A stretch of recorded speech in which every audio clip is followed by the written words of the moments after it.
committee. I ask everyone in the room, including myself, to please turn their mobile phones to silent.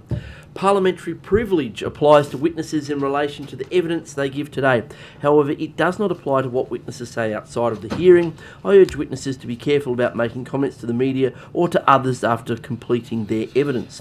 In addition, the Legislative Council has adopted rules to provide procedural fairness for inquiry participants. I encourage committee members and witnesses to be mindful of these procedures. To the witnesses, thank you for making the time to give evidence. And could I please ask you, Miss Beattie, to please state your name and position title and swear either the oath or the affirmation. Thank you, Chair. My name's Georgina Beattie. I'm Deputy Secretary of New South Wales Resources in the Department of Primary Industries and Regional Development. I solemnly, sincerely and truly declare and affirm that the evidence now about to be given by me shall be the truth, the whole truth, and nothing but the truth. Thank you, Ms Beattie.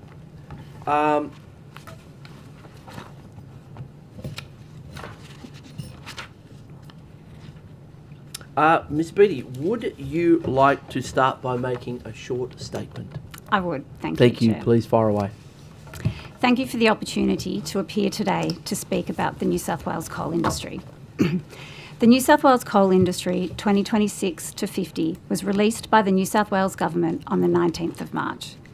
It sets a clear direction for the future of the coal industry in New South Wales, recognising the central role coal plays in regional economies, energy security and international trade, as well as the commitment to deliver on the state's legislated net zero targets. The government's policy position establishes a balanced approach to manage the economic and emissions priorities. Importantly, the policy is a whole-of-government position.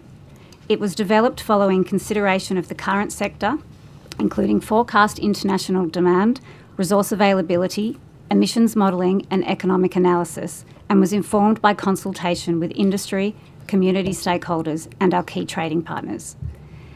Under the new policy, there will be no approvals of new standalone greenfield coal mines in New South Wales. There will be no new greenfield coal exploration areas, and the New South Wales Government will relinquish the coal exploration licence it currently holds. Extensions of existing mines will continue to be considered, subject to rigorous controls to reduce emissions. These extensions will provide continued employment to support coal-producing regions for decades over the long term as the industry evolves in response to global net zero commitments. Existing mines will continue producing coal, subject to emissions requirements in the Commonwealth Safeguard Mechanism and new state-based requirements implemented by the Environment Protection Authority.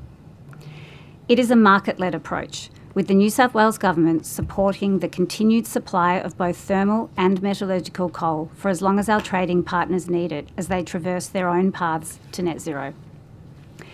The New South Wales Government is committed to achieving its legislated emissions reduction targets, and the policy confirms that the coal sector must play its part. The coal sector must reduce emissions consistent with the targets, and coal mines must apply the emission reduction hierarchy, with on-site abatement to be prioritised, and where offsets are to be used, a preference for these to be located in New South Wales.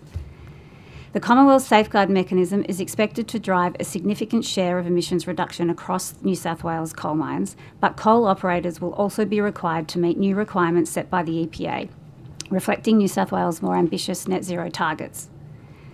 The government also recognises the long-standing economic and social importance of coal to regional communities, while acknowledging the need to prepare for a gradual decline in demand over coming decades. To address this, the New South Wales Government is establishing the Future Jobs and Investment Authority to lead long-term evidence-based approaches that support investment and new job creation in coal regions. The government's position to 2050 reflects a long-term managed approach that monitors market trends, supports domestic and international demand, and enables opportunities for economic diversification in coal-producing regions. Thank you again for the opportunity to be here today, and I welcome the committee's questions. Thank you, Ms Beattie. We'll now turn to some questions from, welcome Mrs Mitchell. Chair. We'll now turn to some questions from the opposition. I just wanted to start by asking why you chose not to make a submission to the inquiry? To this inquiry, because it's focused on emissions, New South Wales Resources isn't responsible for emissions. That's led by Department of Climate Change, Energy and Water, and of course the EPA. So really that work is led by those departments. So while we work closely, and in the development of the coal industry document, the whole of government approach was taken, and we worked very closely with colleagues in a number of different departments across government. But in the specific context of this inquiry on emissions, it's not our lead focus. So did the EPA or DQ consult with you before making their submission, given that whole of government approach that you spoke of? I believe so, yes. Okay. I don't know the specific details of that, but I think they did, yes. Okay. So you would say that you've endorsed in some way or overseen those submissions as well? I would need to check the details of that engagement specifically. Okay. So basically you're saying because you're not responsible for regulating or overseeing the commitment to emissions reduction, you decided not to put in a submission. I'm just trying to understand the thought process. For New South Wales Resources? Yep. Yes. Okay.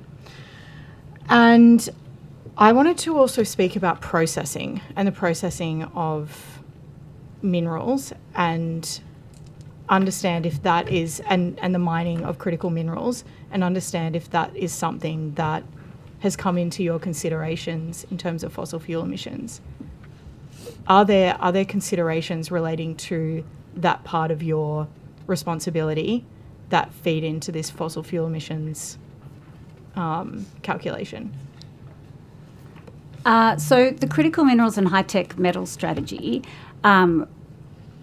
has a focus on how New South Wales can really develop its critical minerals and high-tech metals industries, and that includes the extraction of those minerals as well as the processing of those minerals. And as you know, we see that as a significant opportunity for New South Wales. We have a number of the critical minerals.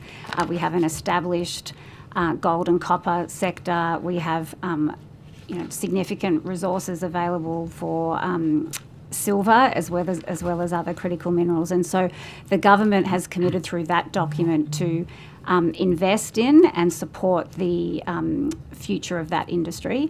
Our focus through that is certainly on initially it's exploration. So we support exploration, we support the production, and there are a number of barriers to the production and extraction of critical minerals projects, which is why there are a number of initiatives supporting that, including the royalty deferral scheme. But there are also commitments to support processing as well. So, I think the critical minerals are necessary for the global transition to net zero. I guess I'm more trying to understand if there is basically if extracting resources that are different to the resources that we've relied on so far to bolster our economy is going to mean that we've got fewer fossil fuel emissions from a sector that has been traditionally fossil fuel intensive. Over time, Yep. I think with a gradual decline of coal, then yes, the mining sector in the future will have fewer fossil fuel emissions. So emissions from the non-coal part of mining make Yep. up only about 1% of total mining emissions. Okay, thank you. You can go, James. Great, thank you. Thanks for being here Mr. today. Griffin. Thank you. Just to follow on from that path of questioning, could you give an update or an insight into any work that's been done regarding the planning approvals pathway for critical mineral exploration?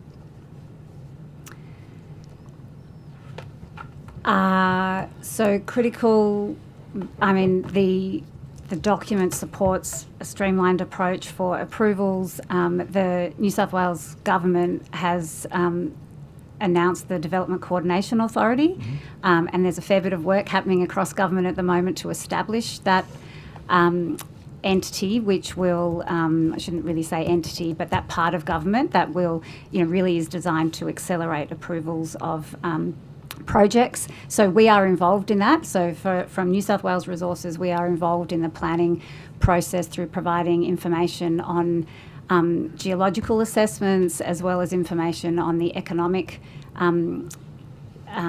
assessment of proposals. So we are working, as is all parts of government, involved in the planning system through the DCA process, and looking at how we can support the establishment of that. It's committed to be running from the 1st of July this year.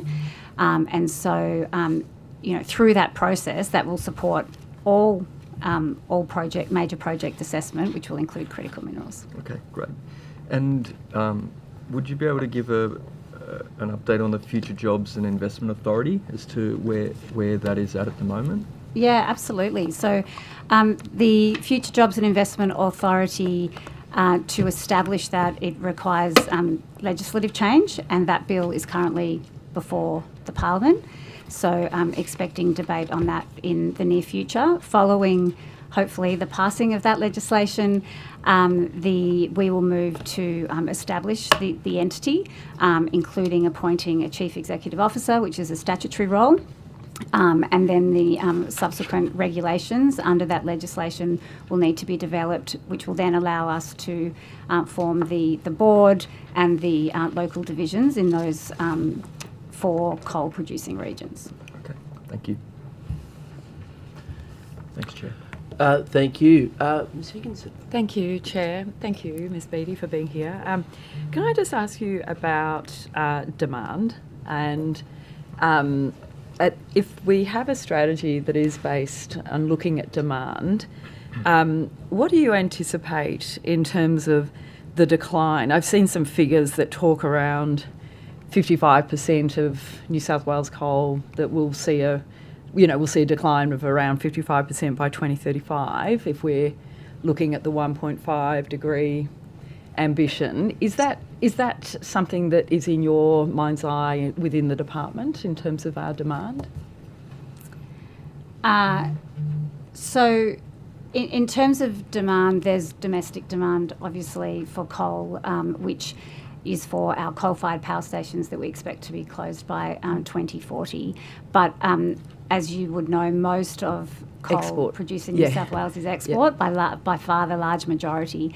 And in development of the coal industry document, we spent significant time engaging with our trading partners, who were very, very keen to understand and to make sure that New South Wales coal would continue to be available for them, because they're heavily reliant on New South Wales coal in particular, so Japan and South Korea. They have their own net zero targets, but they are requiring New South Wales coal in the interim as they have their own progression to net zero. And so the demand that they basically view is that coal from New South Wales will be required well into the 2040s. And so it's very important for New South Wales to remain a reliable and secure trading partner. And so just in relation to, is it possible to get an understanding of when they say, they would like our coal to be available until the 2040s, what are we talking in terms of quantums and, volumes? My understanding, is there a figure around where we will see the decline for demand and where we'll see that most prominent? So, look, at the moment, 89% of our coal is exported. If we just focus on Japan, they receive 43% of New South Wales coal exports, and they, their estimate, and this is outlined in their strategic energy plan, have indicated that they will be relying on New South Wales coal into the 2040s. Miss Beattie, can I just jump in there? That they have a plan to reduce their demand by 20% by 2030, have they not? So that's essentially, in the next 5 years, demand from Japan is going to decline by 10%. if 50% of our coal is going to Japan, then we're going to lose 10% of that market in just the next 5 years. And previously you said that the decline in demand is gradual. That's pretty much that's a precipitous drop, really, isn't it? It is, but the feedback from Japan is that they will be requiring our coal until 2040. So the position that the New South Wales government has taken is that it is a market-led approach. So these are commercial decisions that the coal operators make with through contracts to export coal. But the New South Wales government's position was that we are not going to. We will continue to allow proposals to extend coal mining operations, but ultimately those decisions about whether to invest in that will be up to the sector. So can I just ask, thank you, Chair, can I just ask, in relation to that, where did the department sit in terms of navigating the New South Wales' own legal obligations to reduce emissions by 50% by 2030, the coal industry's role in that, and our relationship with our trading friends? Like, how, where was the weight, how is the weight placed in relation to those decisions? So, for example, does the Department of Resources go into bat somewhere for the trading partners, whereas somebody else goes somewhere into bat for further reductions in emissions? I'm just trying to navigate what that looks like and what it sounds like. Yeah, so, I mean, look, these New South Wales government is dealing with competing priorities, decisions around policy positions, around a range of matters always. So I wouldn't say anyone's going into bat for anyone else, but this is a whole of government position. So it is the New South Wales government that determined this position. Its view is that it's a balanced position considering all of the factors. So that includes the economic contribution of the coal sector now, the reliance on that sector for close to 24,000 people, the commitment to net zero targets, and the need to ensure that the coal sector plays its part in meeting those targets, noting it is a net zero target, but the coal sector as well as a sector must be contributing to those targets.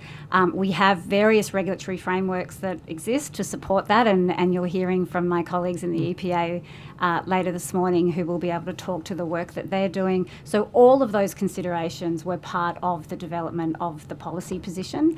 Planning, of course, play a big role as well in terms of the assessment of proposals. So all of these things are factored in, and then ultimately the government has determined a position which rules out greenfield, so it puts very clear constraints on new operations, new greenfield exploration. Do you accept some people feel that's a bit cynical, given there really weren't any proposals in the pipeline for new greenfields? Yeah.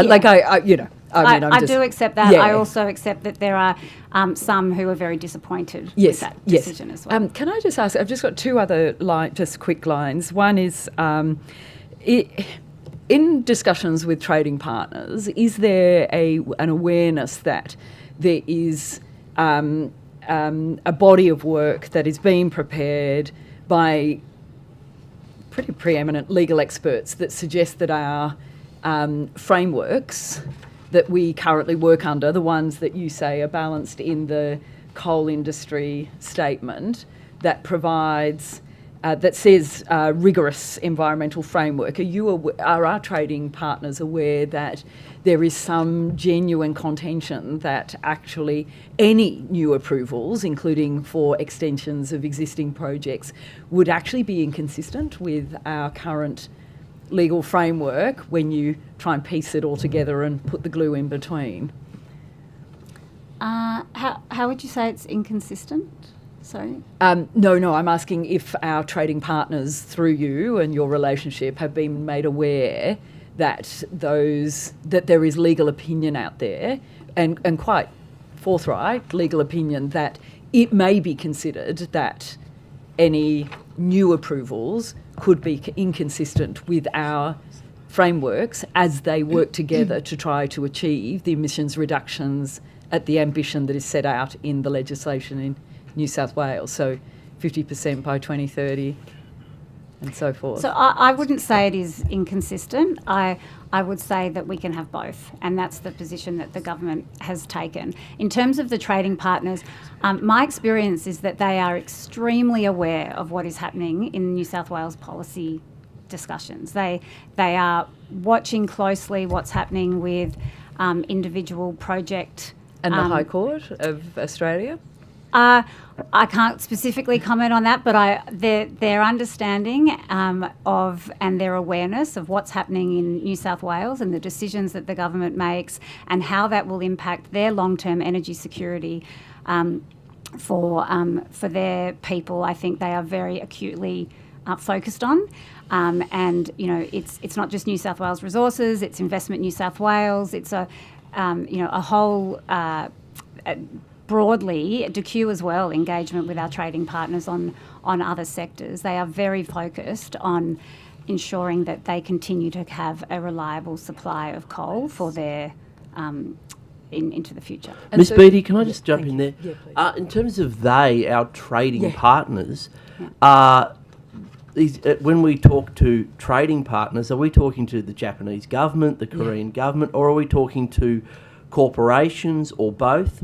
And are we talking to other people, the IEA or any other agencies that might have a different view to say, a corporation that's got commercial considerations or the like, or a government that might have political sensitivities? They might say, well, we expect growth to be, on this trajectory, economic growth on this trajectory. Other people might say it's different. So who is they when it comes to our trading partners?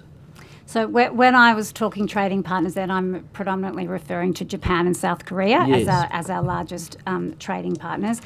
We engage with the Japanese and the South Korean governments. So we met with the Consul Generals. We met with JOGMEC, which is the Japan Organisation for Metals and Energy Security.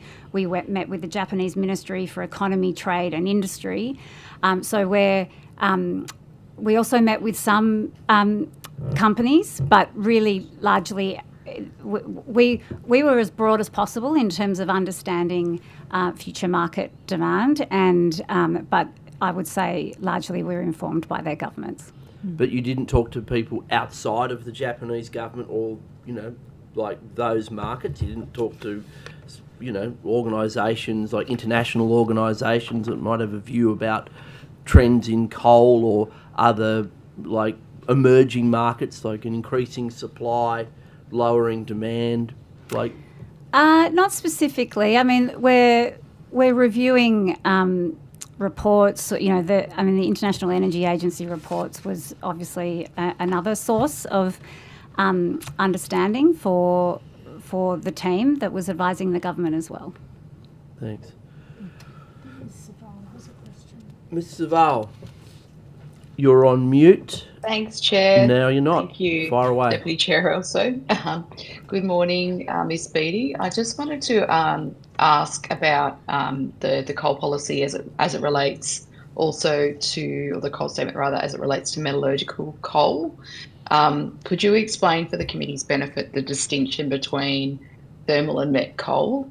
And why that sort of distinction matters in the context of our global decarbonisation efforts and industrial supply chains.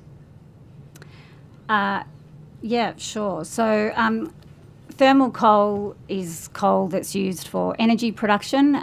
It's the largest volume of coal produced in New South Wales, located largely in the Hunter, Central West, Northwest of the state.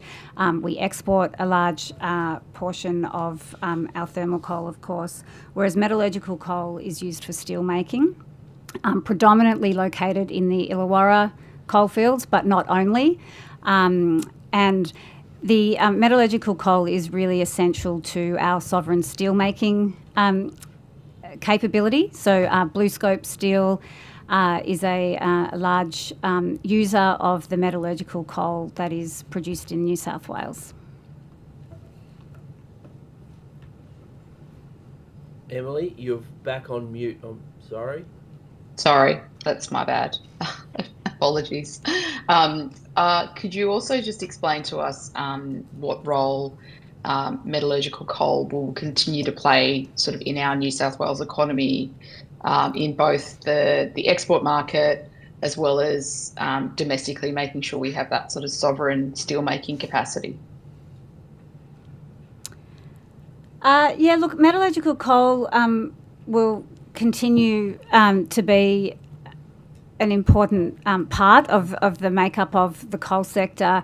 I don't have in front of me, I'm sorry, the specific consent end dates of those mines and the forecast demand over coming years, but there's no doubt that it is a very important part of the coal sector. And so the document separates thermal and metallurgical coal, noting that they are different markets, different needs, and the sovereign steelmaking capability in New South Wales, particularly in that Illawarra region, is something that the coal document calls out specifically as a continued focus for the government. And so in terms of the statement, can you sort of explain a bit further how that recognises that the steelmaking coal that's currently obviously an input to an infrastructure, whether it's globally or domestically, and also renewable energy infrastructure itself, does the statement sort of talk to that specific point? Sorry, to which specific point? That steelmaking coal will be required for us to achieve our net zero ambitions.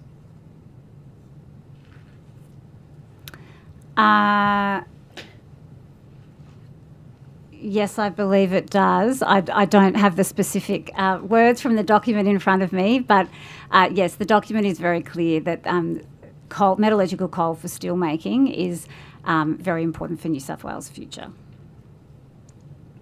Thanks, Ger. I'm mindful others might have questions, so I'm happy to hand back. Sure. The government, do you have any questions? Trish? I know Trish does, and then if we've got time, I'll ask. Trish, are you there?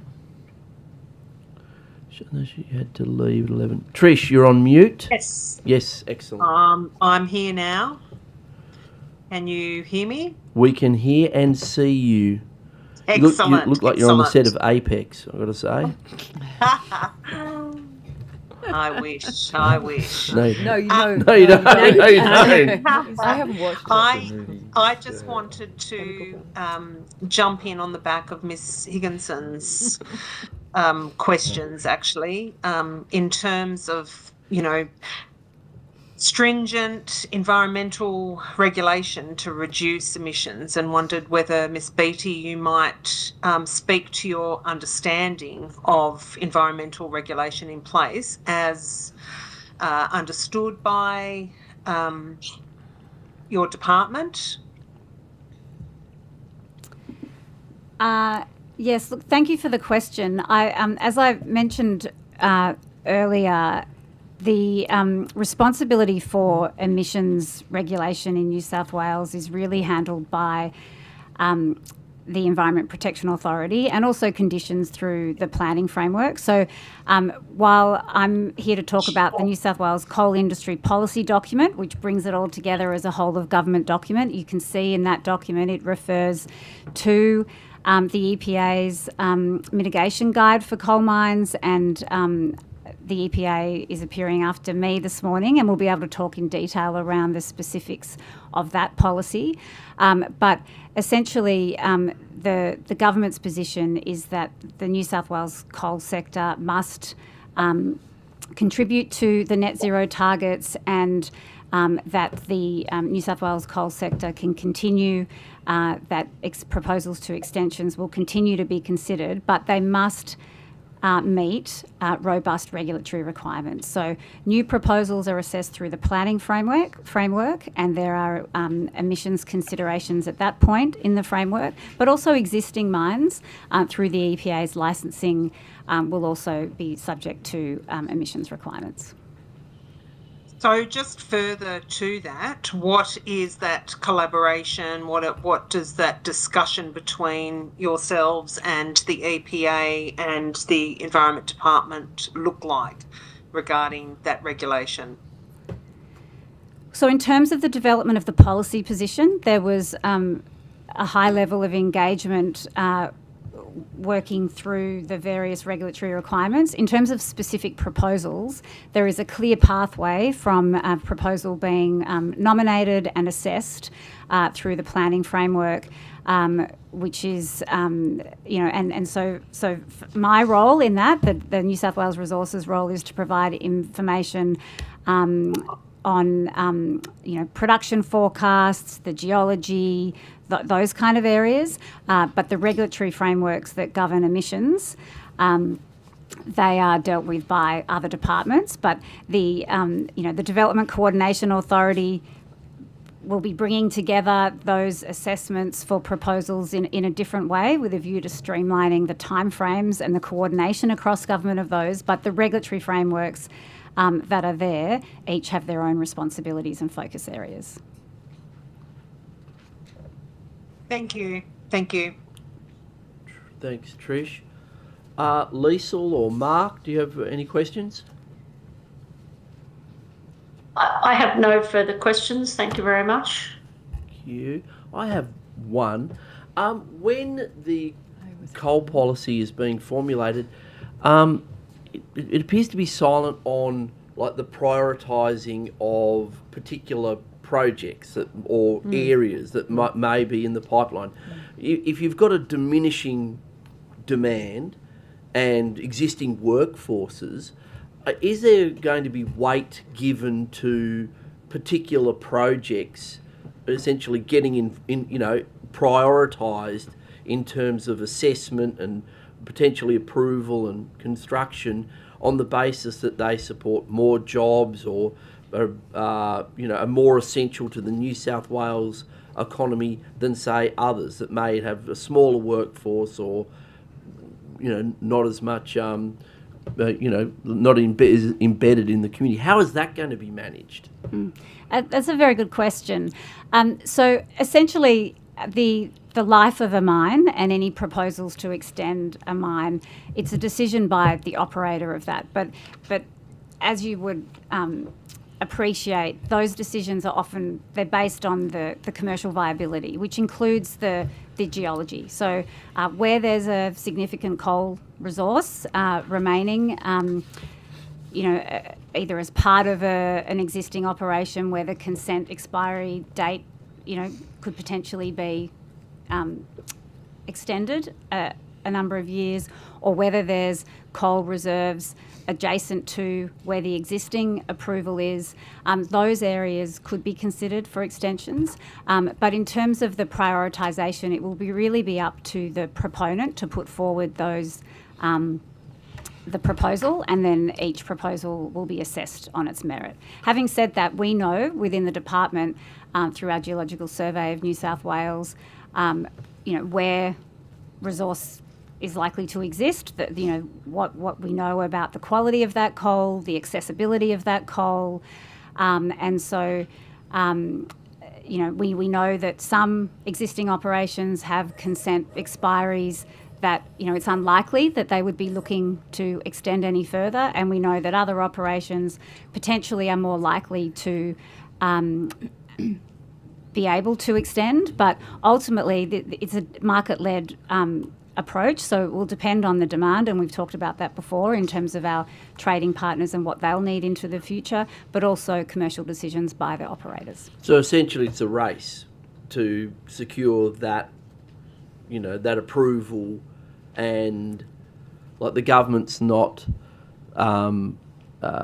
looking to intervene to say, well, these areas employ, this mine employs more people, it's more integrated in the community, it's more valuable to the New South Wales economy. It's just, if you can get your mine approved sooner, then you get market share. Is that Like, is it that laissez-faire? Well, I guess that's the way it's always been. A project is assessed on its merits, and that includes the full assessment of the environmental impacts, of course, beyond emissions, biodiversity, heritage, a whole range of environmental considerations, as well as the economic value of proposals. So those elements are always considered, the workforce, the contribution to the economy, those kind of things. So in that sense, it's the same as it has been before, in that projects will be assessed on their merits. Thanks. The opposition. Any more questions? Ms. Thank Higginson. Thank you. I just wanted to ask about. Obviously, it's an area the EPA regulates, but do you advise proponents when they are talking about their expansions, whether they, their propensity to want to do more to lessen their scope 1 and 2 emissions? Do you ever have those upfront conversations with proponents? Because as far as I can see, whilst there's a regulatory regime that's been introduced, there seems like so much more that could be happening in terms of reducing scope 1 and 2 emissions here in New South Wales. And I'm just wondering the extent to which resources deals with that in terms of, better practice proponents. Yeah, we don't. So we don't have a remit that covers emissions, so we don't give that advice. But really, the Department of Planning, through that process, they're the ones that are assessing proposals. I know that they would regularly talk about the scope of projects and engage directly with proponents about all sorts of likely impacts and what they would be looking for through the assessment process. But so in terms of the fact that obviously you are resources, and I think similar to the conversation the chair was alluding to, this idea that it's just a laissez-faire race to, is there some way of saying, well, actually this is a proponent that, if the resources are equally valuable resources to the market, if we're taking a market-only approach, when do we start to prioritise those proponents that do better in terms of reducing their emissions and their scope 1s and scope 2s for New South Wales ambition, when we say it's a whole of government approach? Yeah, and look, I'm really verging outside my remit, so I'm conscious of that. But the Department of Planning really, I think, would be well placed to answer that question, because they do work closely with proponents and they do give, feedback and work with them around what they believe, and with input from the EPA as well about what they believe are appropriate, whether it's design of a mine, but also appropriate abatement technologies. So just back on demand, are you, as in terms of the department, are you still taking a position that obviously has been taken for many years, over the past couple of decades, that New South Wales is great coal, come and get it? Is that still a marketing approach that you take to our trading partners? I wouldn't say that we're marketing the coal in that sense, but it is a very strong export market for New South Wales, and the relationship with our trading partners is critical for New South Wales' economic future, both in coal but in many other areas where we have a strong and need to continue to have a strong relationship with our trading partners. So what this document, the position it's taken is that it is a market-led approach. While there is demand, the New South Wales government is not going to artificially constrain the coal sector by banning extensions. The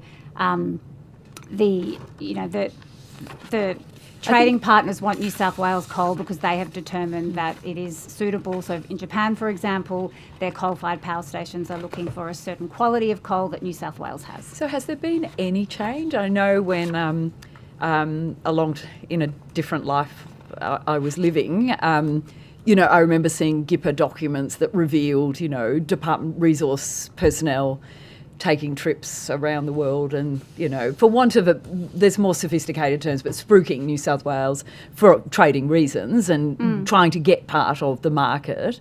Would you say there's been any change in the nature of that relationship with departmental officials, like anything in terms of spruiking down New South Wales coal or neutralising, given our emissions reduction ambition? I would not say there's been a position taken to talk down New South Wales coal, no. Okay, and then just finally... Can I just jump in on that one? Of course. Yeah, India is a growing coal market, and yet we only supply a small amount of coal to India. I think it's only 1% or something like that, of our coal. Has the department done any modelling on supplying coal to India beyond 2050? What's the department's position on exporting coal beyond 2050? And especially to growing markets like potentially India or others? So this document is from 2026 to 2050. Yes. We've not really thought about a position beyond 2050 at this point. So coal mining ends in 2050? Thermal coal mining in New South Wales? That is not what I'm saying, but the policy position that has been released by the New South Wales government is 2026 to 2050. And we know we have net zero targets out to 2050. And I expect that a lot will change between now and then in terms of the technology that is available to abate emissions and also the global demand for our coal sector. And I guess if I could just go back to the discussions that we've been having with trading partners, our engagement with trading partners is really always about supporting the export from New South Wales, supporting the New South Wales economy. So largely our focus is on critical minerals. That is where we see the future of the mining sector. But the engagement with trading partners is, as you would expect, much broader than resources. Resources is only one sector. For resources, we talk about critical minerals. But interestingly, our major trading partners always come back to what is the future for coal. We need to make sure our energy is secured, and New South Wales wants to be a secure and reliable trading partner, and this document that's been released really provides that security and confidence to our trading partners, which will support both their economies as they move to net zero, but also our trading relationship with them for all parts of our economy. Just before I go back to Ms Higginson for a final question, the extinguishment of coal titles. So the government's relinquished its own coal title or titles? Yes, we have. And where were they? Were they in the Hunter? Where, like? So in the past, the Geological Survey of New South Wales used to undertake coal exploration and provide pre-competitive data to support investment in coal. The last remaining coal exploration held by the New South Wales government was up, I think, north of the Hunter region. We haven't undertaken any active coal exploration as a government there for a while, but now firmly we have relinquished that title. The focus, of course, is now on critical minerals, and we do a large amount of work exploring for critical minerals to provide data to the sector to encourage investment and encourage that industry. What about coal titles held by the private sector? Are they going to be annulled, and is compensation payable for those people who have coal titles in, say, greenfield sites?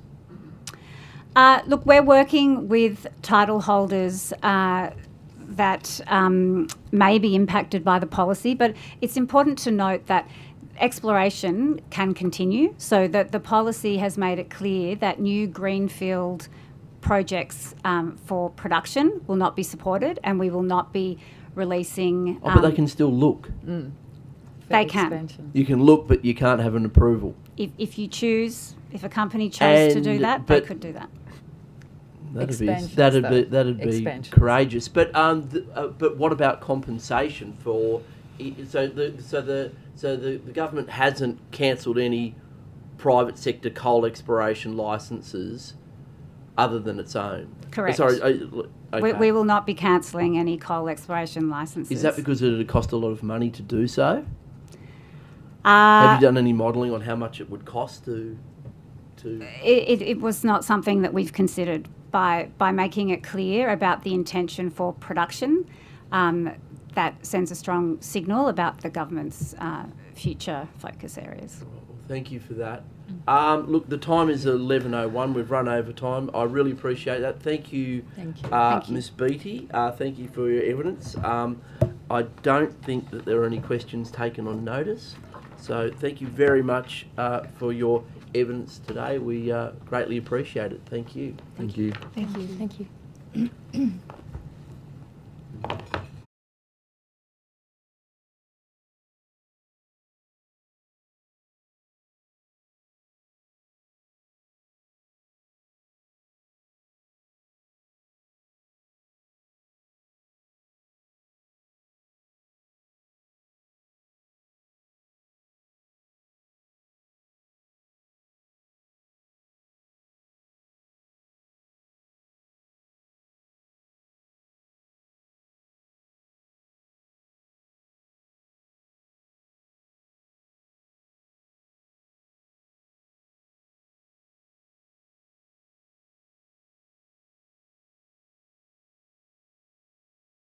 Be sworn again. Very good. You have to do it over and over. So, It was unreliable. good morning and It's not just for welcome them, just to to be clear. the inquiry into emissions from the fossil fuel sector and our hearings. Could each witness please state their name and position title and swear either an oath or affirmation? And I'll start with you, Mr. Chappell. Thank you, Chair. My name is Tony Chappell. I'm the Chief Executive Officer of the Environment Protection Authority. I solemnly, sincerely and truly declare and affirm that the evidence now about to be given by me shall be the truth, the whole truth and nothing but the truth. Thank you. Mr. Atapatu. Hello, Asel Atapatu, Executive Director, Policy Programs and Finance at the EPA. I solemnly, sincerely and truly declare and affirm that the evidence now about to be given by me shall be the truth, the whole truth and nothing but the truth. Thank you very much. Do you have some introductory remarks you'd like to I make do. on behalf of the EPA? Well, thank you. Thank you, Chair. Firstly, I just acknowledge the traditional custodians of the land we're gathering on, the Gadigal people of the Eora Nation, and extend my respect to elders and their ancestors who've cared for country here since deep time. Since our last appearance before the committee, the EPA has finalised and released a greenhouse gas mitigation guide for New South Wales coal mines, as well as new requirements for all large greenhouse gas emitting licensees.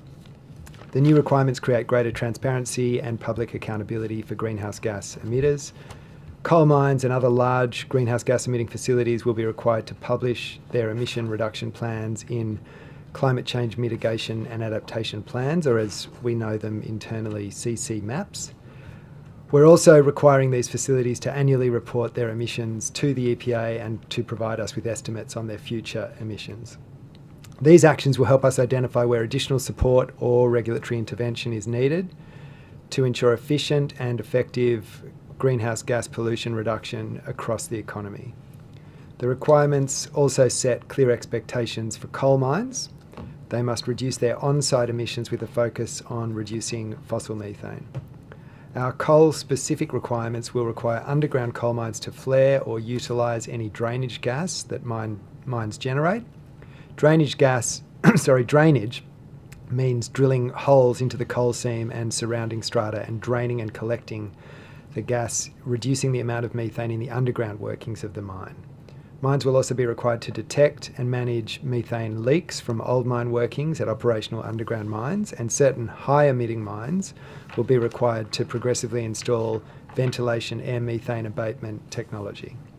These requirements are one part of our policies and plans to reduce emissions.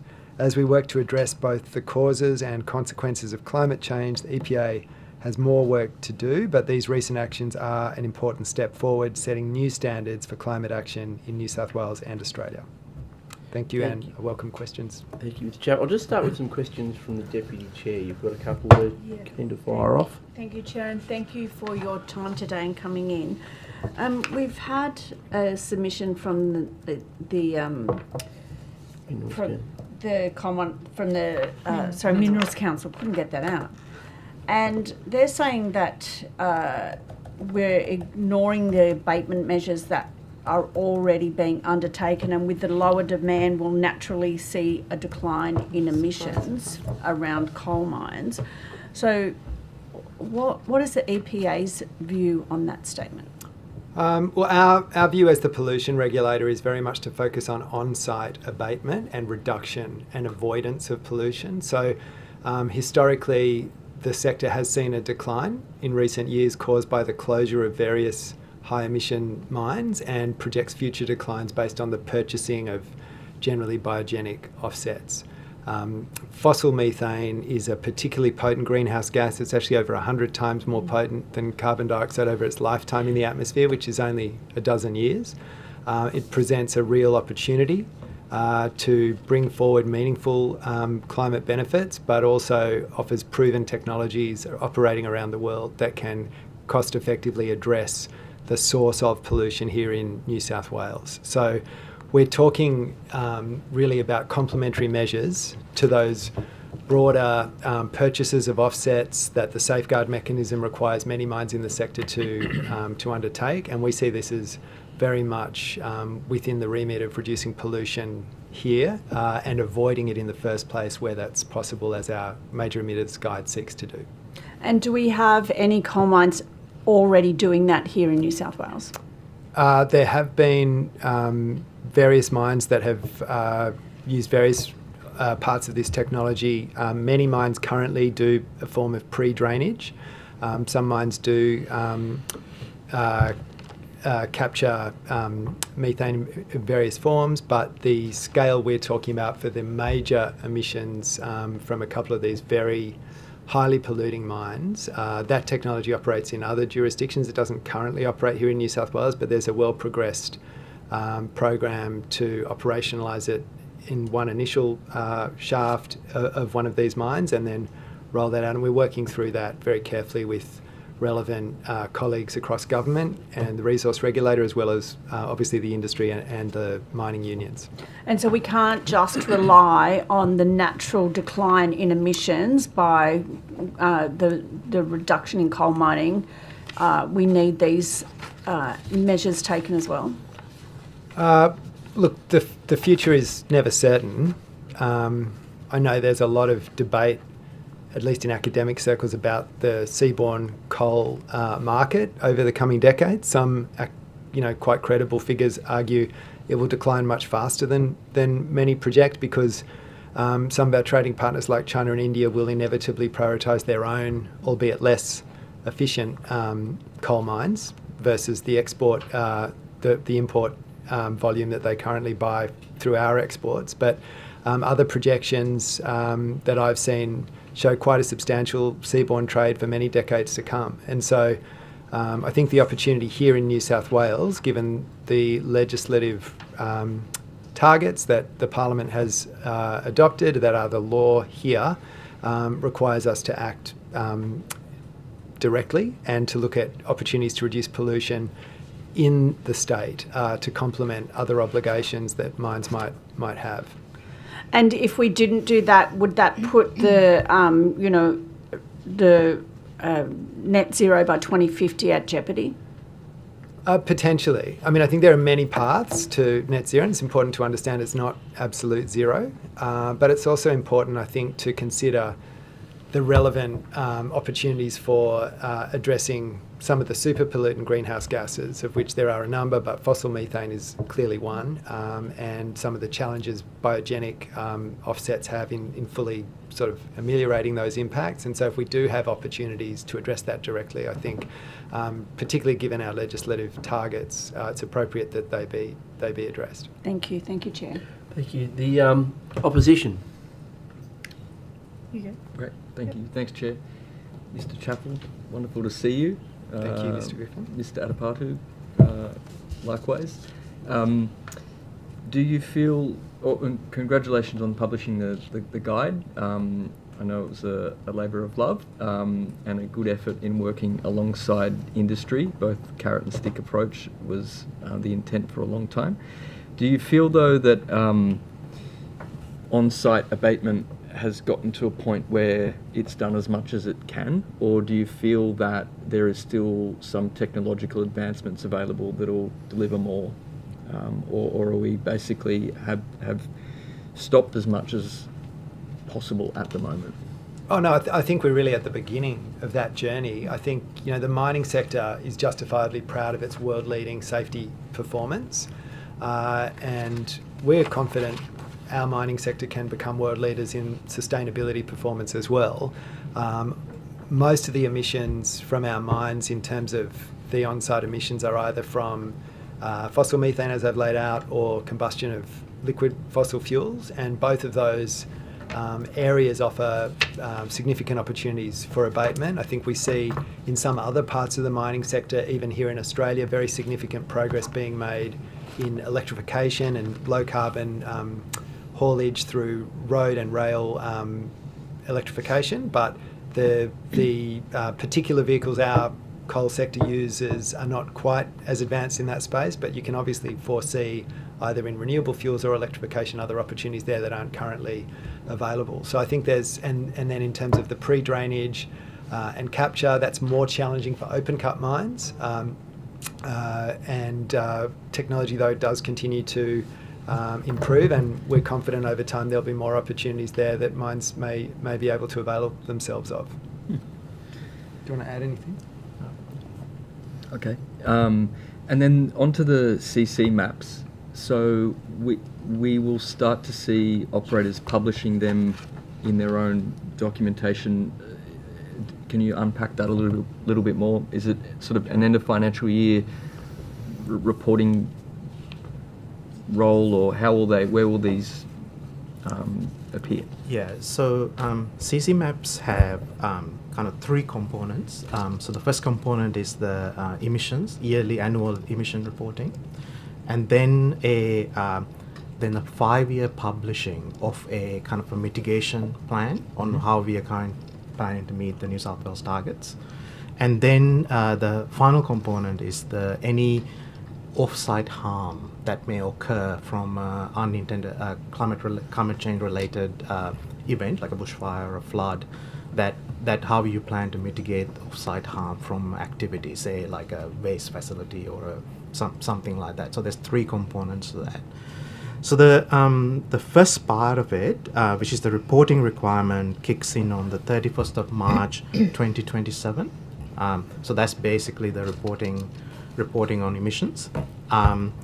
Then for those facilities that are safeguard facilities, so you're kind of well down the track of kind of understanding what your climate change requirements are, and the coal mines that emit more than 25,000 tons of CO2 per annum, they are required to have a 5-year plan on how you are planning to mitigate emissions from your activity. And then for those that are not coal mines and not safeguard facilities, but emit more than 25,000 tons of CO2 per annum, that kicks in on 31st of August 2027. That's primarily the kind of the triggers. Okay. Mr. Griffin? Yeah, that's great. Can I ask a follow-up? What's the penalty for mines that don't meet those deadlines and targets that you've set? Like, what happens, and I know you're talking about 2027, but what happens if, for whatever reason, a particular mine can't meet that? Well, we have a variety of tools for regulation that we use in all kinds of contexts like this, including reporting requirements and more substantive requirements, and we generally have a set of gradations in our response. We start with education and providing the right information, make sure people understand how they can comply simply and efficiently. We've done a lot of work with the sector to try and remove duplication, so some of the data that's captured under the safeguard or other obligations can essentially fulfil many of these requirements, and so we'll work with any particular industry or sector or operation if it's proving challenging, but then we have a gradually escalating set of responses through to requiring penalties, where that's appropriate.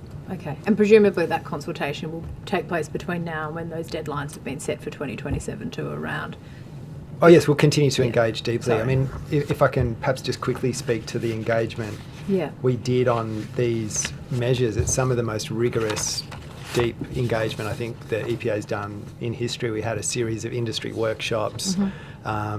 We've had something like 40 external sessions. We have broad public consultation, lots of regular conversation with stakeholders. We've had these expert committees that we set up a couple of years ago that have been very involved as well. So it's really been very deep engagement that's informed us in terms of landing on these settings. And you can see that in terms of even the proposals that were consulted on, which was a product of much of that engagement. They've changed quite substantially to where they've ultimately been aligned. Thank you. Thanks. Sorry, Chair. I had a Ms. question. Munro. Thank you, Chair. So obviously your submission states that you're not expecting to reach net zero by 2050, and there's a graph on page 7. About our submission, are you talking about the new? I think we certainly would expect to meet net zero by 2050. Sorry, Ms. Munro, I'm just not. Which document are DQ's you? latest greenhouse gas emissions projections update shows that under current policy settings, New South Wales is not on track to achieve its emissions reduction targets. Yes, that's. And- Sorry, I understand. That's so. Assuming no other change to any of the variables, economic, policy, social, or other, that would be accurate. But I think our expectation is over the coming decades, we will be able to achieve that ultimate goal of 2050. So you've got a couple of different, on the next graph, you've got a BAU, business as usual, you've got a current policy. What's the difference between business as usual and current policy? Those charts are produced by our colleagues in the department, in the science area of DQ. Yeah. So I don't think I have that actual document in front of me. So perhaps we'll take that on notice and get you the technical explanation with our colleagues. Okay, that would be helpful. And just in terms of understanding what you mean by, well, we would expect to meet them with future policy changes or different policy settings. How does that work? Well, I mean, as you've seen this year from us as the regulator, but more broadly across government, and as I think we've seen each year in the last parliament and this parliament, there have been a series of measures, a series of technologies, a series of other innovations that have all contributed to positive progress. You think about where we were 5 years ago on electric vehicles. I'm very optimistic that over the next 2 decades, the cost-effective abatement opportunities will be available for us to make the progress we need to make. I can't tell you exactly how that looks or in specifically which order it occurs, but all the work I do, and we engage quite extensively with colleagues in other jurisdictions grappling with similar questions, is that Technology despite will some, save us. no, not just technology, but you look at some of the drivers, for example, for resilience, for remanufacturing that are occurring globally, despite some of the political sort of language that some leaders globally use around issues of climate pollution, that actually the set of factors that can enable comprehensive change in a positive direction are expanding, not contracting. So I for one, am more optimistic. Okay. In terms of, we've obviously got this inquiry into emissions from the fossil fuel sector. Do you think that we should be looking at other areas like agriculture, for example, in future committees where those emissions are not expected to reduce as significantly, and how, if there are regulatory pathways that would enable that you can see at this point in time? Look, I've been to some really extraordinary agricultural operations in my time in this role. I've been to a net zero piggery, for example, where the methane from the sort of excrement is captured and used to fuel the heating systems. Discarded food from local supermarkets is the food source. There's some really great innovation in the agricultural sector. I think from our point of view as the regulator, we see biogenic methane in a different category to fossil methane, simply because biogenic methane is part of a natural carbon cycle. And I think there's a role for, over time and perhaps, well into, the latter part of the century, for the sort of on-farm or off-farm natural sinks to be balancing that. In terms of fossil methane, the reason it's of specific focus is we're actually unlocking and releasing emissions that have been essentially sequestered for hundreds of millions of years. So they're quite different. I mean, I think it's appropriate for the committee to consider all sources of emissions right across the economy. Do you want to add anything on agriculture? So I think one of the really interesting kind of tensions and dynamic that emerged through our consultation process is how we treat fossil methane or fossil CO2, fossil versus biogenic, or in the expert consultation in the sessions, kind of the appropriateness of the safeguard and its primary mechanism, which is kind of the offsets, that kind of makes sense in a context of biogenic emissions. When you're managing biogenic emissions, kind of trapping biogenic CO2 in the biosphere kind of makes sense. But when you're kind of putting new carbon or new methane into the atmosphere, does that really kind of connect? Is that still kind of a valid assumption? I think that's where the power is in terms of kind of looking more and kind of seeing with our policy frameworks nationally and state. But aren't we looking at holistically? We're looking at net zero, so it doesn't really matter. Yeah. Like in the end, like in our political sphere, whether like we might be emitting from the fossil sector, but it's still methane, it's still a greenhouse gas, but we're offsetting in another sector. Like but we looked at it collectively, don't we? We do, but as the pollution regulator, we are specifically focusing on what you might call the super pollutants in the space as we look across each sector. So, we've laid out in our climate change action plan from 2023 to 26 that we will look at all the sectors, and we're looking for the cost-effective opportunities to deliver abatement, but also support, sustainable development. And so, but why then in those sectors? Why do we have this silo for land use change, and agriculture? Why are those two? Well, there's a natural carbon cycle that we're all part of, and I suppose from our point of view as the regulator, we see more benefit, more climate benefit in addressing the avoidance and reduction of release of fossil methane because of the challenges that are evident when you consider the offsetting of that with natural carbon sinks. The biosphere is perhaps best suited to offsetting natural emission sources as well, biogenic sources. But other pollutants like refrigerants or fossil methane are more challenging, and there's more benefit and more certainty in addressing those at the source. I understand that, but why would you look at a sector like land use change separately to agriculture? Aren't they the same thing?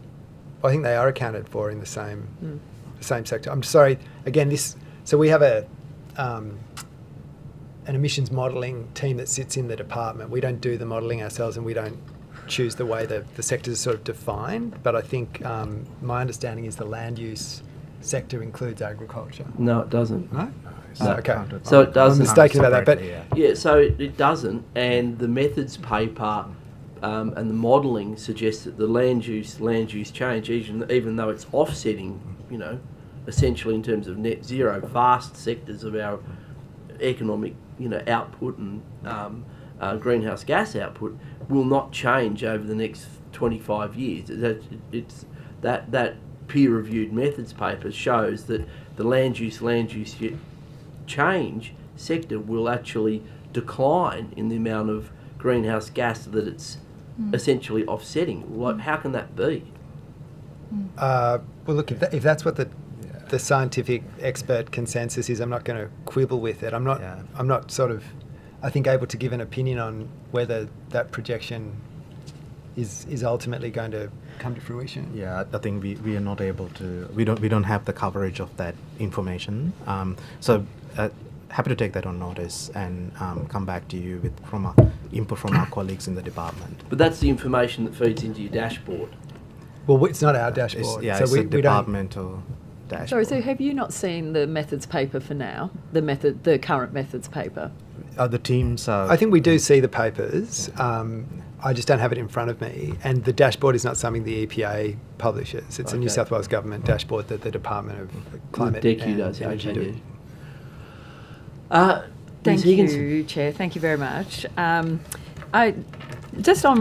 relation to the methods paper for 2025, is that something? Sorry, can you confirm? Is that something you've seen and you've been able to, it's been able to assist you in understanding the current dashboard?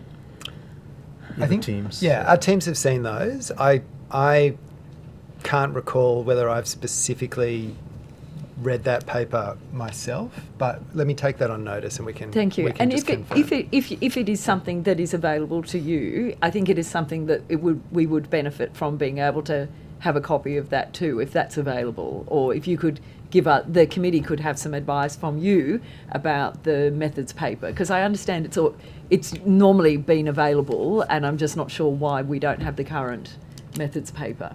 Thank you. Sure, let us take that on notice. Thank you very much. Can I just ask about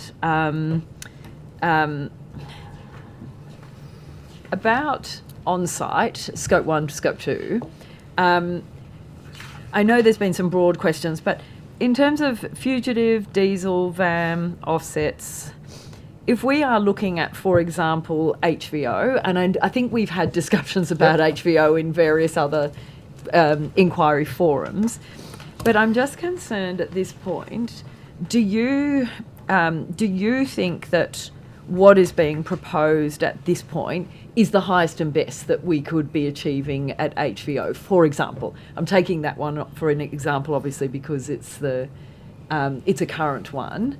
But do you think your coal mitigation guide, your final version, as applied to HVO, do you say that's the kind of highest and best regulatory practice that we have in New South Wales right now for a high emitter?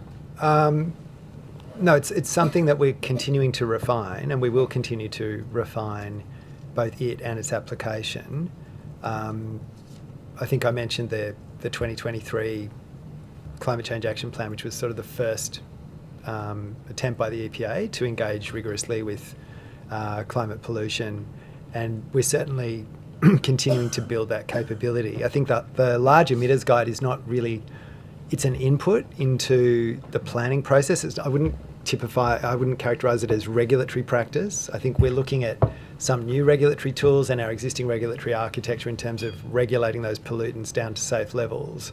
But the large emitters guide is intended to support the rigorous assessment by the planning authorities of the greenhouse gas elements of some of the environmental impacts of these projects, and it does that by requiring proponents to transparently step through on-site efforts to avoid and then reduce and then mitigate on-site pollution before they then turn to offsets of various kinds to demonstrate compliance with the state's targets. So do you see that there's opportunity, for example, if a company is not reducing its diesel use, for example, and I think we talked about that a bit, is there not more that an operator can be made to do to reduce those emissions as part of their operation? And if so, where does that happen?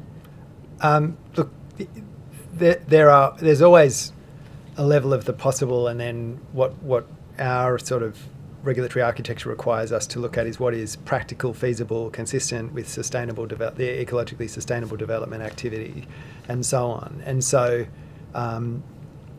we did a lot of engagement around renewable fuel opportunities and biofuel opportunities for the mining sector specifically. The mining sector is one of the top 4 or 5 users of liquid fuels in the state, but but it is not the largest user. And our engagement, I think, led us to conclude that there are potentially more efficient ways, more cost-effective ways, less inflationary opportunities, and opportunities that are perhaps more congruent with sustainable development for New South Wales to look at if we take a holistic, systemic view of the sector as a whole. So we'll be looking across the liquid fuel sector as part of that work. Thank you, I appreciate that. So when we're looking at it as a whole, though, is there not just an insane inequity when you look at the biggest outputters, emission outputters? So you look at, say, the top 6 or the top 5, those mines right now are producing a lot more than, say, the smallest mines. Yes. And where do we go in terms of really understanding that data on a mine-by-mine breakdown? And I know that we said in the CC maps that we'll start to see that. Yes, it'll be published. And we'll also be monitoring. So when do we get... So in terms of that true data, the clean data, the Scope 1 data for coal mines... Where will we get to see that and when? I think Mr. Griffin was trying to get at that. How do we see that? And why do we not see it now, I think is the question. So the other thing I would like to add is there's kind of overlapping regulatory scheme. The federal safeguard mechanism kind of does a certain amount of heavy lifting, and then kind of the state-based stuff comes in underneath that. So just on that, can I just ask, thank you for raising that. So the safeguard data set is above the 100,000 tonnes. Yeah, that's right. Per and annum. there are the 4 methods for That's measurement. right. So how do we see the clean data of each mine at this point in time? Yeah, so there are some limitations to what the Clean Energy Regulator publishes. So that's part of the reason why we have taken this approach of the CC maps. So at the moment the CC maps obligations kick in on a licensed facility, they would have to publish that data. So the annual data, that the annual emissions data will be published on a publicly available website. Obviously, we will be collating that and kind of aggregating that and looking for trends and then the other element is there kind of the long-term mitigation. So 5-year emission projections or the mitigations that you're proposing to do in those 5 years would also be published at that time. So then what about, so if the safeguard data set, for example, like what would stop a large emitter, coal mine, from working that, 100,000 tonnes and sitting at 985,000, tonnes, so that then the transparency around that, obviously any reduction in production is a good outcome if you're looking at emissions reductions, but where does that arbitrary cut off for that data? I think our requirements cut in. Requirements set in, and how do we avoid? I think what I'm trying to say is how do we avoid any perverse use and manipulation of the reporting to get real emissions reductions outcomes? Well, I think the first point to understand is our requirements cut in at a much lower level. Yeah. And would you like to talk about that? Yeah, so so the CC maps kicks in at 25,000 tonnes of CO2 per annum, so which is much below the safeguard limit, and I think because the CC maps, so our licenses apply across almost 50% of the emissions in the state. Like our license premises kind of, when you add up all the emissions from them, it's about 50% of the emissions in the state. So, and that gives us a kind of a very good picture and public picture on what those emissions are going to be and what the intentions of those facilities are to kind of meet the state targets. And so that will also include like not only the on-site emission reduction, but their offset strategies as well. And then can I just ask that one of the things I'm interested in is have you seen the legal reports around the current regime and the EPA, obviously the EPA's role in that, in terms of, I think it was former Justice Baston or current Justice Baston who has provided a kind of analysis of the regulatory framework and the approval system, and whether you've seen that and whether you've done any kind of synthesis on what it means in terms of the EPA's role in that legal framework at the moment? I haven't personally read that paper. I'd be very happy to read it. Have you read it? No, but we are. I'm aware of it, and I think the teams are working towards to kind of reach a position on what it implies.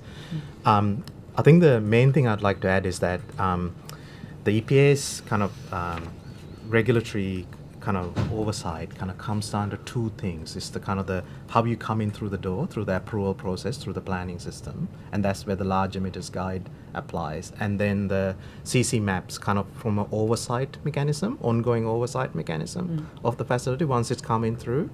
And then kind of that gives us and government and us the ability to kind of look at whether it's through license conditions or other regulatory interventions as we kind of go forward and kind of see any adjustments we need to make to that framework.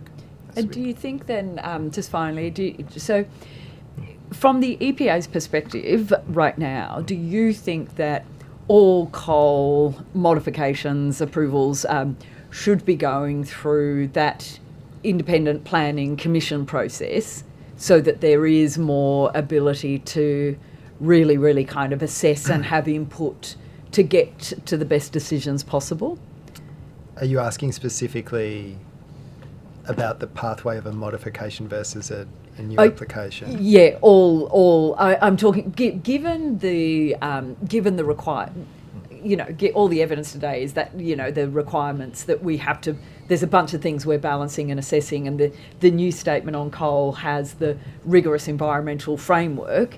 Do you think now that means for the integrity of that, all coal decisions really should be going to the IPC for the most is that your interpretation of this strategy for understanding the rigorous environmental framework? I think that's more of a policy question. Oh, okay. It's probably like our role is to provide input whenever it's requested, including on the major emitters guideline and how a proponent has sought to apply that, and we'll do that regardless of which planning pathway is being considered. Yeah. And if I can assess the CC maps, irrespective of the approval mechanism, the CC maps will apply to that facility. So there will be kind of a transparency of what the new emissions are. But isn't there only so much you can do? Like once an approval has been granted for the mining of a certain quantum of coal, there's really only so much you can do once that's happened, right? Yeah, there are limited abilities to intervene, but if you look at the coal guide and what the interventions are, the EPA's guide, what the interventions that it's proposing, they are kind of retrospective for some of the underground mines. So it's a more elaborate and kind of long, drawn-out process. However, there are mechanisms to intervene retrospective to the approval. You mean to consider the impact of something that's been approved previously? I think, our licensing and regulatory role is inherently dynamic. So licenses are regularly reviewed. New regulations can put new obligations in as well. So there are a variety of tools for government and for the EPA, I think, to grapple with getting the pollution of any kind of project down to safe levels over time. And is there still no discussion about a carbon budget for fossil methane or carbon in relation to coal projects? I think, again, that's probably a policy question. Yeah. Just in terms of VAM abatement, there's no requirement for it to be implemented soon because the technology hasn't been proved up here. So what does that mean for some of our biggest emitting coal mines? They may well have a condition on their consent, or that they implement VAM, but that may never actually come to fruition because of safety concerns or cost concerns. Is that the case? I can't really concur with a lot of that. I think soon in our minds is 2032. I think we consulted on other timelines and we became, I think, convinced that rigorous implementation and satisfactorily complying with those different challenges to operationalise it here would be achievable in that timeline. It is operating in many other contexts. There's a trial over in the UK, in fact, a very similar level of methane to what we see here in some of the mines that we're working to, that from my current understanding is actually outperforming expectations. So we are confident. We need to, obviously, first and foremost, safety will always be a paramount consideration. We're working closely with the industry and unions and our fellow regulators on that, but we're giving ourselves enough time to do that with rigour and implement these proven measures. So that's how we see it, the timeline. Do you want to add to that? Yeah, so the is for specific time frames. So if the condition applies, so that means you have more than 0.2% methane in your ventilated air, then anything that emits over 1 million tonnes per year, any mine that emits more than 1 million tonnes per year, the timelines are one shaft by 1st of July 2030, and then 75% abatement by 1st of July 2032.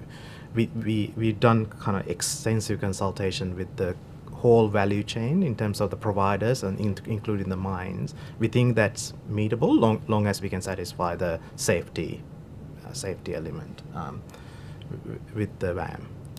Okay, thank you. Colleagues, any other questions? Anyone online who've got any questions? Emily, Mark, Hansard? No? No more? All right, well, thank you very much, Thank you, Mr. Chair. Chappell and Mr. Atapatu. We appreciate the evidence you've given us today in informing our inquiry. Thank you very much for appearing today and for the work you're doing for the people of New South Wales. It's deeply appreciated. Thank you. Thank you. Thank you.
Well, good morning to the Net Zero Commission.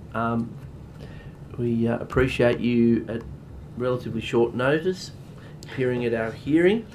Despite the fact that I think all of you have been sworn before, you have to be sworn or provide an affirmation again, please. So if we could start with Ms. Coleman, could you please state your name and position title and swear either an oath or affirmation?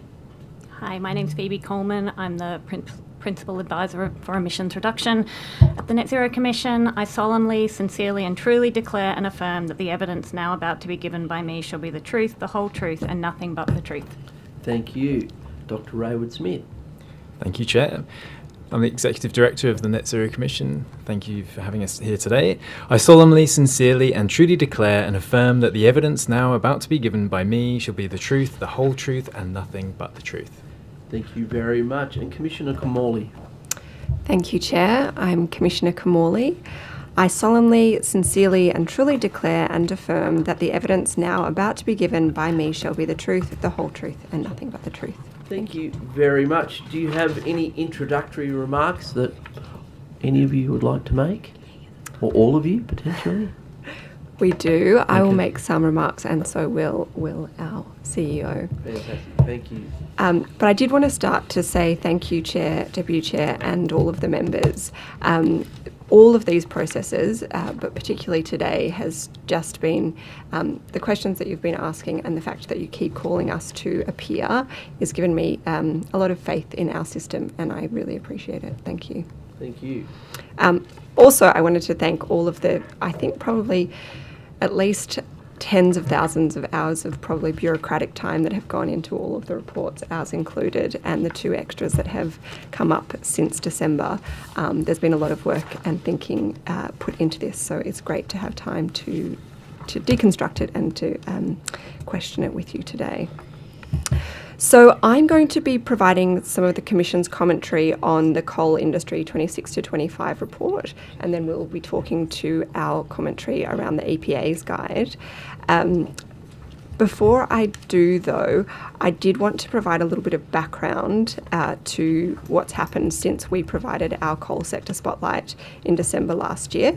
And maybe the high level, though, on the resources report is that there is significant inconsistency with what we have provided, our commentary, our independent commentary in the coal sector report, and I'm going to talk to the key areas of those in a moment. But to provide a little bit of background to what's happened since our coal mining emissions spotlight report in December, 3 key things have happened. The first was late April this year, that the first conference on transitioning away from fossil fuels has happened internationally. This is an intervening conference between the new UNFCCC conferences. Australia did attend that conference, and we think it's a significant change and sort of indication of the change in global mood on fossil emissions. The second key thing happened just last Wednesday, and I'm sure many of you are aware of it, that the UN General Assembly voted to affirm the ICJ, International Court of Justice's advisory opinion on the state's duty under international law to protect the global climate system.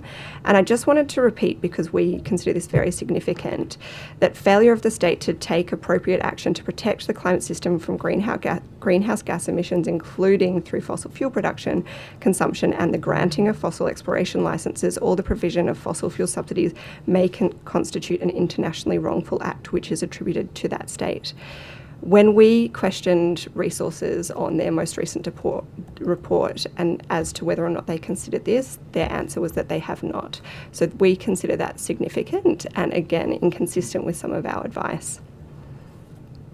The third thing that has happened, which is a bit closer to home, is that since December, 2 coal mines have been granted expansions in the state. And I'll just call your attention to, apologies, I do love a graph, and we've given you 6 just to call out from our report. But do you have those in front of you? So the Commissioner has just provided me with this, if we could circulate that to everyone, please. Thank you. And apologies for those online, we can provide them. They are mainly reports from our report and a few. Out of the spotlight report. Out of the spotlight report, yes. So if you just turn to figure 4 on page 4. You can see there a whole lot of mine extensions. I just wanted to call out that the 2 mines that have been approved since December are the small one is the pink one, so Darbrook Mod 8, but the significant dark blue one, which goes above the line there, the number 1 Chain Valley Consolidation Project. So those are the 2 that have been approved since our report. There are further 19 coal mine extensions and expansions in the planning system awaiting determination, including the significant HVO project, which was already raised, and you can see that there in the lighter blue colour. So I will now turn to the Commission's view on the coal sector report. And there's 3 areas that we find significant inconsistencies with our Spotlight report.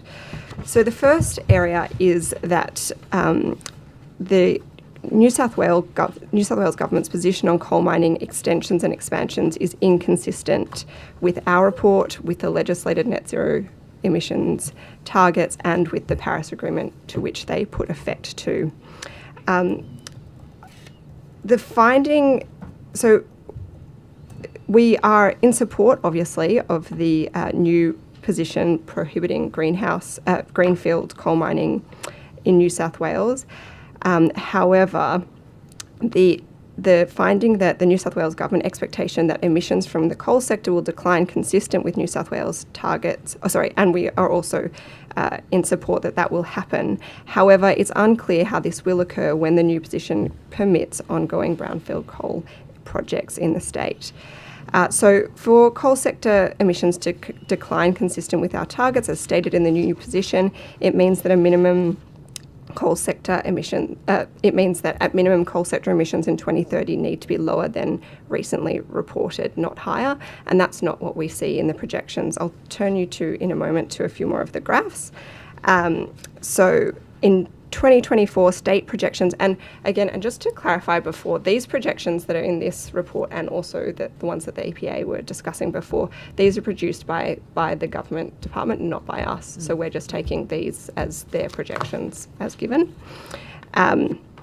So we can see that there is the projections showing coal mine extensions and expansions will increase the industry's overall emissions, adding to the projected gap between the New South Wales emissions legislated targets. So just, again, this is high level, but if I take you through the graph, so figure 1 just shows our overall trajectory for net zero. And you can see the red dots are where we would like to be by 2030 and 2035, and obviously the projections show that we are above those. In 2030, it's about 6.6 megatons that we're above. If you turn to figure 2, this is just the trajectory for the resource sector. So it's one of only 2 sectors where we see emissions actually are projected to increase. You can see there's that lump that happens from 25 through to about 2035, and that increase is about 3.5 megatons. So you could say it's about half of the miss for 2030 could be causally related to this increase in emissions from the coal mining sector. And then we see that decline. And then the projected decline. If you want to see the sort of the details of what's under that curve, that's what I was calling your attention to in figure 4. So that is all of the mines, extension expansions, which cause that increase or the lump that you see there in the curve. I'll leave it to that on the graphs. I do love a graph, but happy to take any further questions on those. So the second area that we find inconsistency with this report is, and it relates to our finding 3 of the coal spotlight, that consent authorities need to meaningfully consider emissions in their impact in all planning decisions, including for additional coal mining. So from the new report, we see that there are no changes proposed to the planning system to require consent authorities to give significant weight to, firstly, the impacts of Scope 1 and 2 emissions on achieving the target. Secondly, the local impacts of Scope 3 emissions when assessing coal mine extension projects. And thirdly, that this is required because consideration of the full climate impacts of proposed coal mines extensions and expansion projects have, for the most part, failed to be reflected in determinations of projects to date. We also see that no policy guidance has been proposed to fill the current gap in planning assessment framework in relation to Scope 3 emissions. And the Commission has identified international examples of how best practice can be incorporated in this area, particularly from the UK. And in our most recent letter to the Secretary of the Department of Planning, we have highlighted this example and offered to work with the department to help develop these guidelines so that they are sufficient. And the third and last area that we find inconsistency... Sorry, Commissioner, sorry. can you just repeat that last bit? You just said that that you have made representations to the department saying that you wish to work with them. work with them. We have. Yep. Yes. Resources and EPA, or just Planning. planning. Planning. Yeah. Does that include suggesting? Sorry, do you mind if I interrupt just quickly? Does that include? Reminding the planning department that you have powers under the Climate Change Act to provide advice on specific coal projects to the Independent Planning Commission? That's a good question. I don't know if our letter specifically referred to that. Because that's something that's something I wanted to raise with you, whether you thought, and I can go into it a bit more. I know you're still doing your opening. Do you want me to hold and wait? Let's hold. Come back to that. Okay, thank you. So apologies, Commissioner, that was my Yes, that's fine. Please. I'm almost wrapping up. Yes, so our third area of inconsistency, and we did call this out in our report, is that there is a growing body of evidence suggesting that fugitive methane emissions from coal mining, particularly open-cut coal mining, may be significantly underreported. And the new government position fails to recognise this issue beyond committing generally to continuous improvement of emissions reporting. We also have concerns around many other areas, including the near-term viability of a lot of the methane reduction technologies being implemented at mines, and many other smaller items. But at a high level, those three areas of inconsistency are our main concern, and we're happy to take any further questions. But before we do, I was going to turn to... Yes, thank you, Commissioner. Thank you very much. Thank you for the opportunity to be here today. So I'm going to provide a very quick overview of the Commission's views on the EPA's mitigation guide for New South Wales coal mines. Yeah. So as the Joint Standing Committee is aware, the Minister for Climate Change requested that the Commission review the proposed greenhouse gas mitigation guide for New South Wales coal mines, and we published that advice in February. I'd like to give a quick overview of that and also comment on the final guide that was released by the EPA. So the final guide does respond to the Commission's first finding in the Coal Spotlight report, that additional regulation would be required to drive on-site abatement at existing coal mines. That was our first finding. And the EPA's final guide seeks to introduce, for the very first time, specific, measurable and time-bound regulatory requirements for coal mines to abate ventilation air methane. And as we know, it's the primary source of fugitive methane from coal mines. It adopts an outcomes-based approach to fugitive emissions abatement requirements that also prioritises action at the highest emitting groups of mines. And that's consistent with the Commission's advice on the draft guide. The Commission is pleased to see that the guide does not allow exemptions or offsets for covered mines to meet their abatement obligations, and again that's in line with our advice to the Minister on the draft guide. But the Commission notes and agrees with the EPA's view that the requirements in the guide, and this is in quotes, will not be enough to reduce the fossil methane emissions in line with New South Wales legislated emissions reduction targets. Of the new requirements, the VAM abatement requirements have the largest abatement potential. However, requirements will not make a significant contribution to the 2030 legislated targets.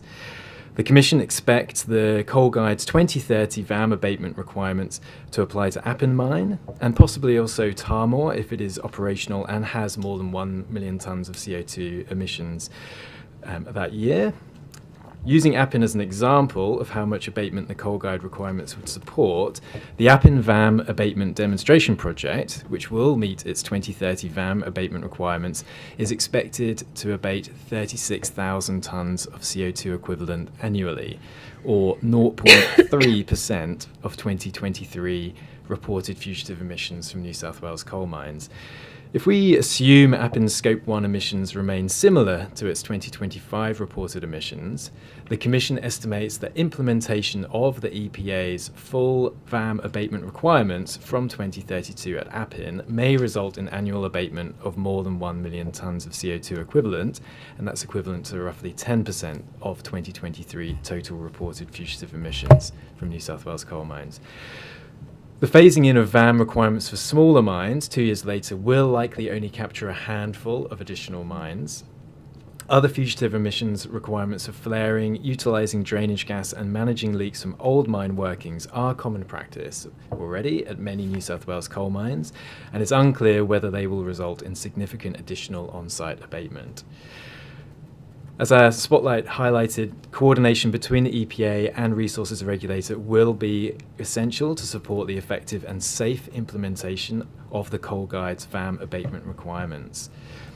So whilst the EPA requirements are an important step forward, the relatively low levels of expected abatement and their delayed timing reinforce the need for consent authorities to meaningfully consider Scope 1, 2 and 3 emissions when assessing applications, as Kat has outlined already. We also note that the EPA Coal Guide does not include any abatement requirements for open-cut coal mines or diesel emissions.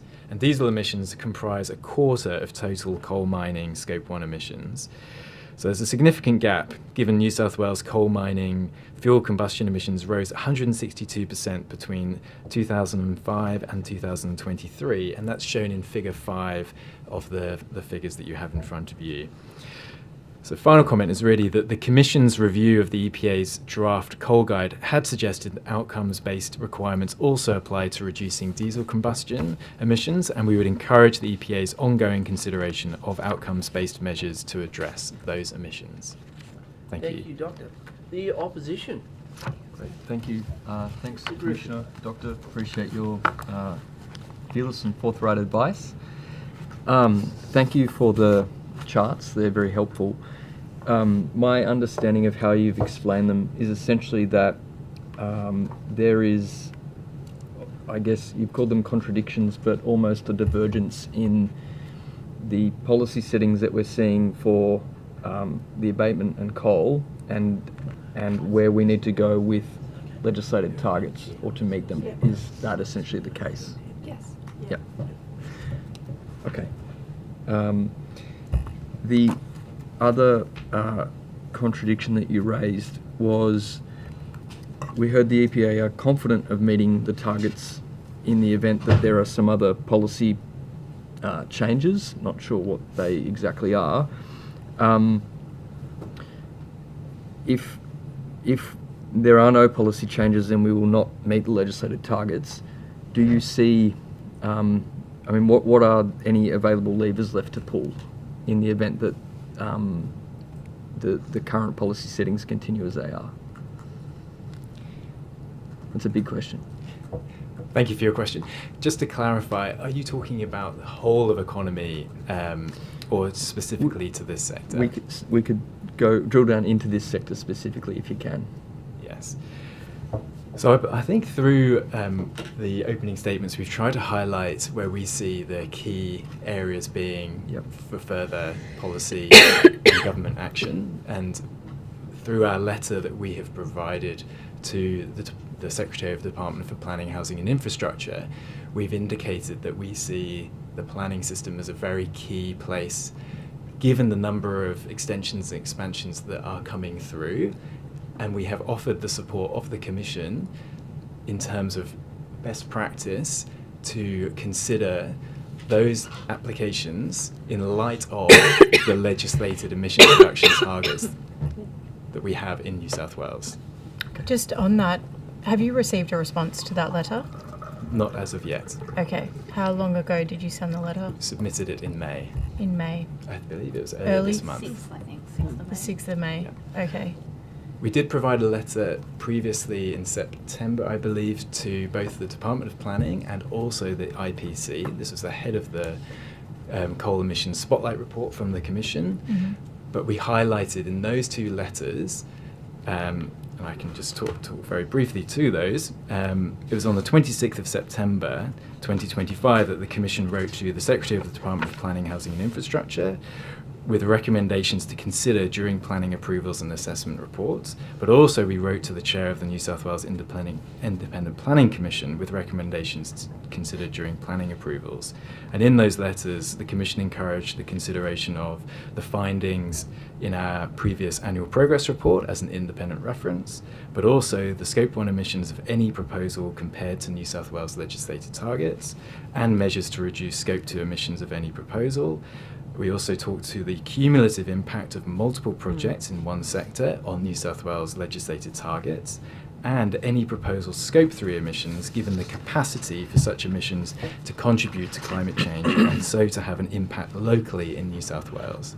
We did receive a response to our letter from the Secretary of the Department of Planning, but with the recent developments that we've had as a result of the EPA guide, but also the coal industry 2026 to 2050, the Commission decided to write a follow-up letter to the Secretary. So was there a response from the IPC?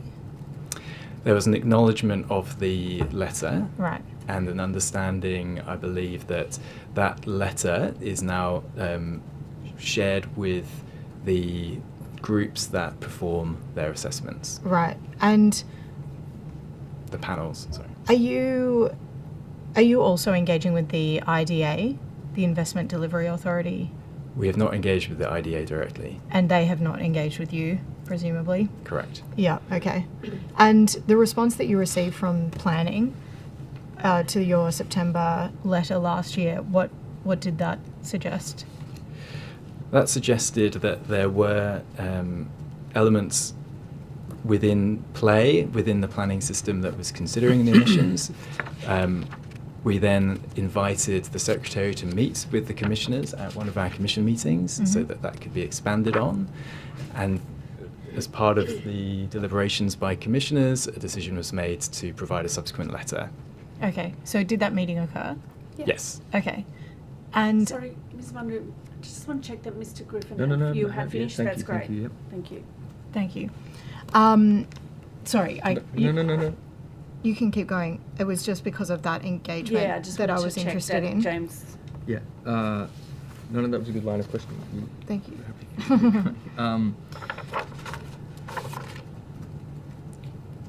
Okay, so I think you've given a really comprehensive insight and revealed some considerable contradictions as you've put them. It would seem, in very simple terms, would it be fair to say that the approach, particularly with respect to the no changes to propose in planning, that if it was to continue down that pathway, as per the charts, there's little to no hope of reaching the legislated targets? Is that...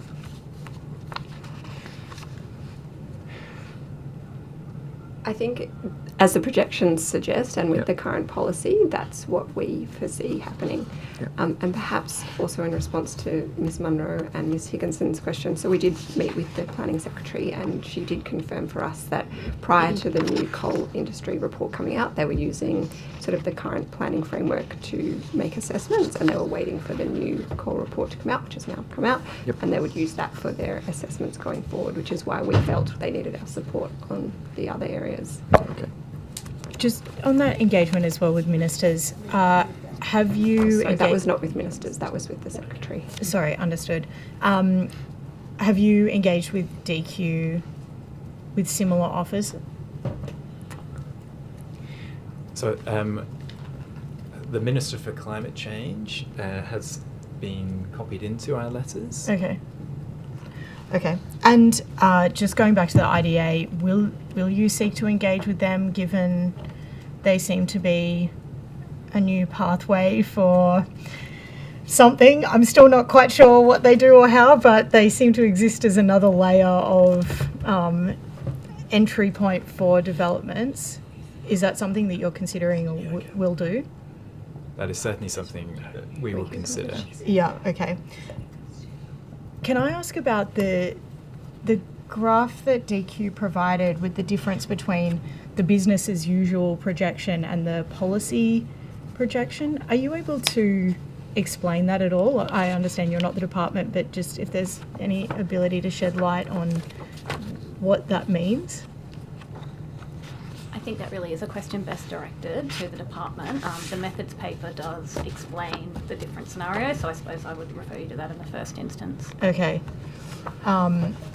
Yeah, okay. Okay. Just on following up on one of James's questions around the broader levers that we could pull that are not just related to the fossil fuels electricity generation sector. Do you have any comment to make on, for example, like the land use sector is supposed to be a negative or a sink? Is that accurate? Are those projections accurate, and should we be buoyed by this idea that we've got a balancing mechanism? Thank you for the excellent question. We have provided our advice on whole of economy emissions opportunities as part of our advice into the Net Zero Plans 2035, and that is publicly released on our website as well. We see the primary opportunities being the acceleration of the electricity transition and a big focus on electrification of the economy, primarily built environment, transport, and then also industry, particularly low to medium temperature industrial heat. Mm-hmm. Finally, we do see methane being a big target for us all to go after, being responsible for 29% of the state's emissions from a CO2 equivalent perspective. We see a key role of independent climate bodies such as ourselves to produce an evidence base to inform an understanding of where the abatement opportunities lie, and that is why we have undertaken a decarbonisation pathways project for the state.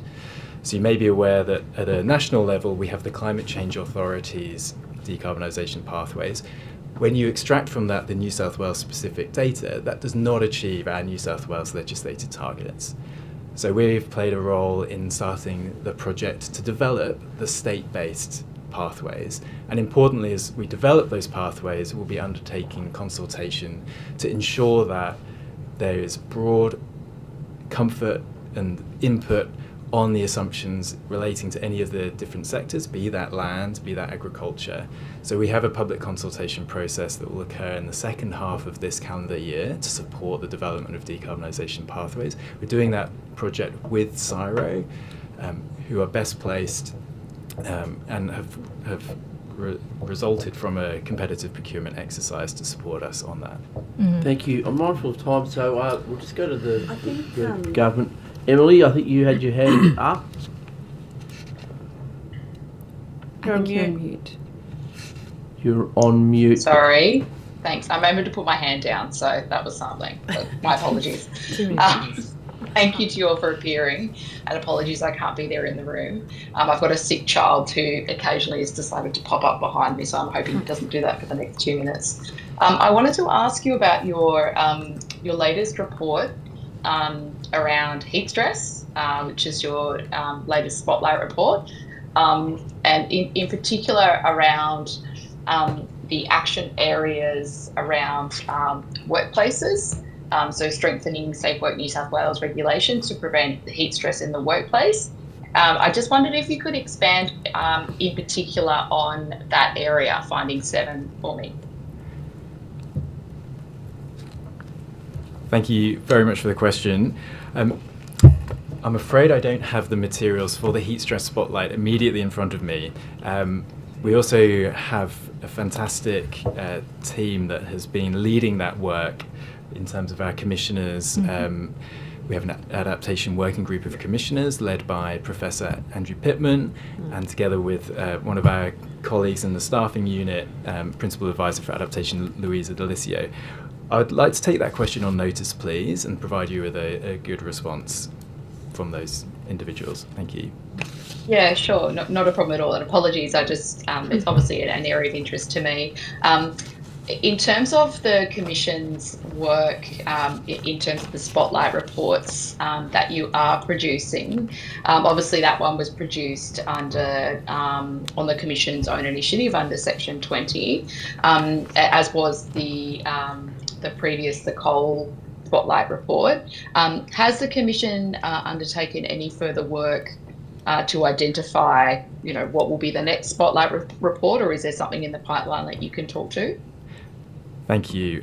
Significant work has been undertaken within the Commission to identify packages of work, be that spotlight reports or be that shorter form advice similar in nature to the work that we provided on data centres, but also internal research projects to inform our understanding of specific issues to then provide a robust evidence base for future advice or future reports. We have a commission meeting on the 1st of June. Actually, we will be discussing a further discussion in relation to our FY27 annual plan. So we had a very clear plan for FY26, and I think we've delivered successfully upon that. And we're now sort of finalising the plan for the next year. I might just add to that, though, we do recognise the importance and the sort of inconsistencies around land significantly, so we will be discussing that at our next meeting. And perhaps also just quickly to reply to your query, Ms Higginson, in the opening, around have we provided advice around specific coal mines? We haven't, is my understanding, but we provided that advice to the IPC. That should go to all IPCs assessing all coal mines. But we haven't done it on a specific mine by mine basis. Thank you. I have a follow-up. Thank you. Sorry, just an additional one, I think, for Commissioner Morley around the land use sector. I think you mentioned that obviously is that is very topical, and I think the chair obviously has had some interest in this in the past as well. Will there be work to try and better understand how to quantify that carbon that's stored in the land sector and better measure that and quantify that? Because it seems like that is something that we really must get right in order to better understand how we're tracking. We see that as a significant area for clarification and work as well. So I can't comment that it has been confirmed for our next plan until we have the meeting, but we definitely recognise it's important to be done. Thank you. Thanks, Chair. Ms Higginson. Thank you, Chair. Thank you, all of you. Can I just follow up on the advice on particular projects? Coming from this, I kind of came to this at the back end of where I was intending to start in relation to this question. Are you, as a Commission, aware of some of the or the paper that has been presented and put together by Justice Baston about the legal framework that currently exists in relation to assessing coal projects in New South Wales? No? I'm not aware of that paper. No. Okay. So one of the things that it's a really significant paper, says I, the former lawyer, who because it basically shows that the Spotlight report, the current assessment framework, the net zero legislation, the letters that have gone between Minister, IPC, Planning Minister, all these various things about what we should be doing as a state to meet our emissions reduction targets and our international obligations, would perhaps suggest that actually we can't really approve new coal mine extensions because it just puts us in a conundrum of actually achieving our outcomes. But what it sort of showed to me quite significantly is that there's a gap, there's kind of this gap for the IPC in relation to their consideration, and his advice tends to point to that gap. On that basis, I am putting perhaps to you that there's this call amongst perhaps civil society, people engaged, different organisations, institutions, and now preeminent lawyers, to say perhaps now is the time that the Net Zero Commission, the public interest would be served, and the planning framework would be served by the Net Zero Commission exercising its functions under the Climate Change Act to provide some advice on a specific project. Because there is this, as you said, you've written another letter that'll be provided to the IPC, but perhaps now on a specific project, and perhaps that's something to just take on notice or and perhaps even have a look at the Baston report. He's also prepared a supplementary report that actually addresses the government's statement that they have released. So it looks in detail at your Spotlight report, the original report, But yes, he's also now prepared a supplementary report. And the way I read it is there is still this kind of public interest need. So I'm just wondering, and the timing would suggest that one of the big projects that's currently about to come into the framework is the HVO project. So I'm just wondering if perhaps the Commission would take notice of this submission to you, that having look at that advice and see whether this is an appropriate time to be using that particular power that you have.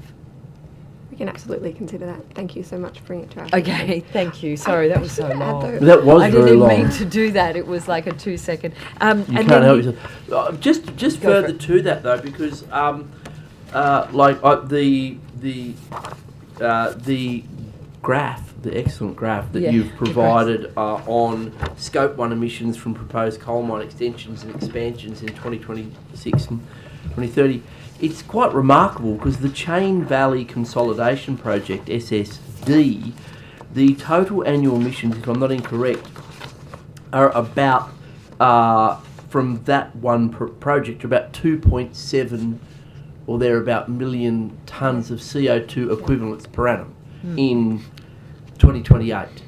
Sorry, that's not quite correct. That's not correct? So the annual emissions are the dark left-hand. green bar. So, and it's about 1 million a year in 2028 and 2029. So it's the left-hand side axis. Yeah, sorry. Okay. The line is Apologies. showing for all the projects. Yeah. That the is for total all the annual projects. emissions. Yes. So it's about 1 million tonnes Yeah. for that one project. Correct. Yes. Per year. Yeah. And so, just to put that into scale, like all waste in New South Wales is about emissions from waste is about 4 million tonnes. So all of our landfills, all of our waste, all of our efforts around composting and the green bin and all the rest of it, it's about 25% of all that one coal mine of all of our waste. Yeah. Okay, I just wanted to put that on the record. Well done, Jen. Thank you. All right, does anyone else have a question rather than a... I still have a further Okay. question. Thank you. Go, Sue. Thank you.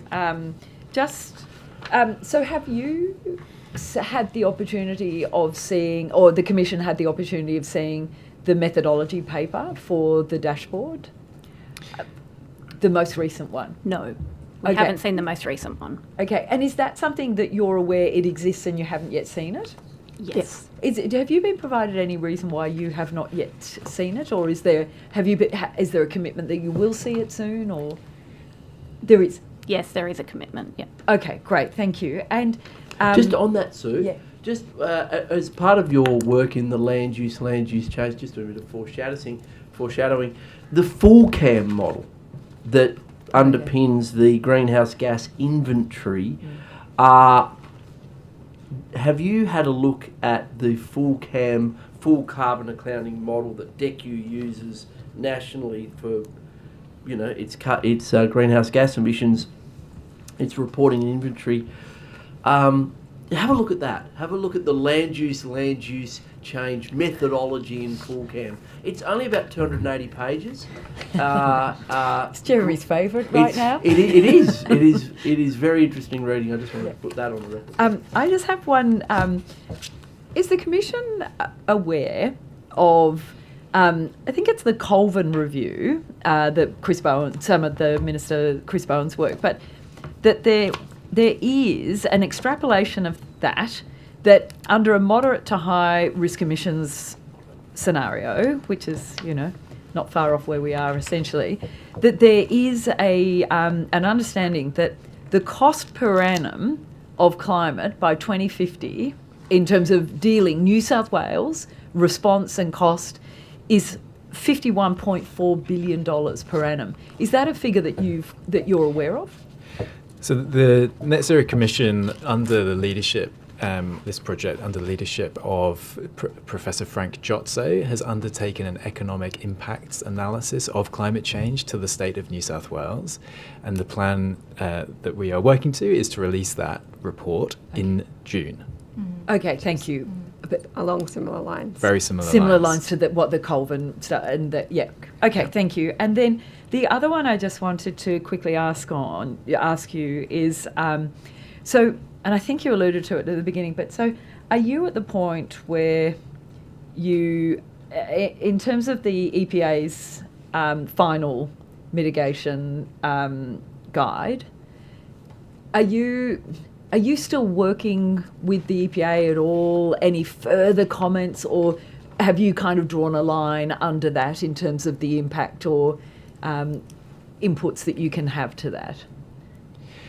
So primarily through our next annual progress report, which is due for the 1st of July. Yeah. Within that, we will be making recommendations that are relevant to the resources sector and highlighting within that document where we see there being current gaps to be addressed. Yeah. So I could take that as there are, because I am hearing from really good independent experts that say, no, there's more that can happen, there's more that we should be doing.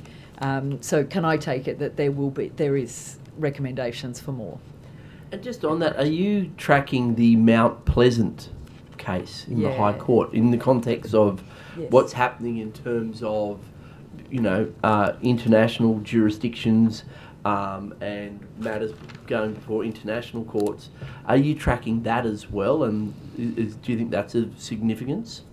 Yes, we are. And we refer to that in our report as well. And I've got one last one, sorry I forgot. There's criticism, comment about offsets, using the safeguard mechanism, the offsets, around them not being New South Wales based. That we received correspondence from the Minerals Council, and they've maintained a fairly hearty criticism that, if the safeguard offsets that are being applied to the coal mine sector and that they're applying for are not New South Wales based, then they say that's silly, or for want of a better term, they say that shouldn't be a legitimate critique, because this is a national scheme, New South Wales shouldn't be intervening at this level.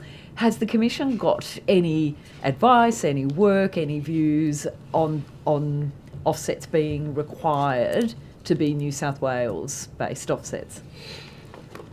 Thank you for the fantastic question, Ms Higginson. So the Commission has advised the New South Wales Government to clarify the use of offsets in achieving the net zero emissions targets. The Commission considers that state regulatory frameworks like the EPA's GHG mitigation guide for New South Wales coal mines plays a valid and important role in complementing Commonwealth initiatives. So we really find that in line with our Spotlight report, additional regulatory requirements are needed to achieve on-site abatement at coal mines. So we do recognise that there's a role for offsets in supporting decarbonisation pathways. However, the Commission does not agree that access to offsets should be unlimited. So we have, through our advice to the Net Zero Plan 2035, highlighted that there needs to be work to develop a plan to address 2050's residual emissions, and that needs to consider engineered removals, but clarify the use and role of offsets in achieving the emissions reduction targets. Thank you. Can I just ask one very quick question? Are you going to be affected by the CSIRO's cuts in terms of the informational work that you will be able to do? Do you use their data and tools? The ones that are at risk? So to date, we've received reassurance from the CSIRO that our project to develop decarbonisation pathways for the state is not affected. Okay. Are you concerned about future projects? Yes. Okay. In what sense? I suppose the ongoing capability and capacity of CSIRO to deliver such insightful and important rigorous analysis. Mm-hmm. And do you think that this will affect our relationships with international climate modelers or any partners that rely on Australian research and science? Yes. Okay, thanks. Thank you very much, Ms Munro. The time being 12:30, that concludes our questions. Thank you very much for appearing at relatively short notice to give evidence today. We deeply appreciate that and the work you're doing for the people of New South Wales and the planet to decarbonise all the things that we do. So thank you very much for that, and we look forward to your next report. I think there were a couple of things taken on notice. Yeah. The Secretariat will be in contact with you in due course. But thank you very much for your attendance today. Thank you. Thank you very much. Thank you.